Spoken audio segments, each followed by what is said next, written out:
அம்மா எந்த திசை நோக்கி விரல் காட்டுகிறார்களோ அந்த திசை நோக்கி என் பயணங்களை சிறந்த முறையிலே தடம் புரளாமல்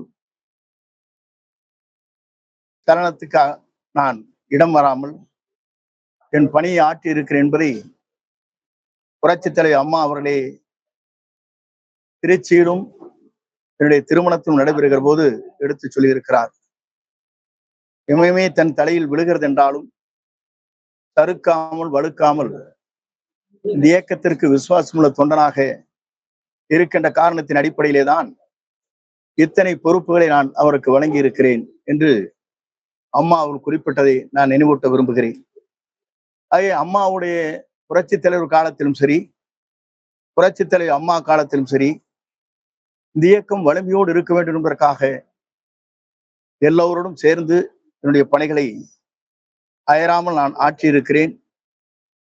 ஆக அப்படி பணியாற்றிய பிறகு